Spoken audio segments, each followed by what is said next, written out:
තෙරුවන් සරණයි. කඩවර සොහොන්කාලී දේවාලය. අගෝස්තු මාසේ 22 වෙනි සෙනසුරාදා. අද දිනයේත් ලංකාවේ විවිධ පළාත්වල දරුවන්ට ශාස්ත්‍ර බැලීම් කටයුතු වගේමයි පිටරටින් ඉන්න දරුවන්ගේ ශාස්ත්‍ර බැලීම් කටයුතු සිදු කරා. භූමි පරීක්ෂා වගේක් තිබුණා. ඒ ටිකත් පරීක්ෂා කරා. ඒ වගේම තමයි වරම් දරුවෙක් සිටියා. ඒ වරම් දරුවාට තිබුණු ගැටලු වගේක් තිබුණා. ඒ දේත් බලලා පහදලා දුන්නා. ඒ වගේම තමයි අද දරුවෙක් මට පිටරට ඉන්න දරුවා රට කියන්න එපා කියලා දරුවා කිව්වා.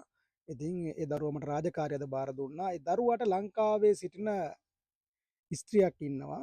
ඒ කරදර හිරිහැර කරනවා කියලා. ඉතින් මට මේ දේවල් නවත්තලා දෙන්න කියලා කිව්වා. ඉතින් මේ දේවලුත් අද දිනේ රාජකාරිය දරුවගේ පටන් ගත්තා.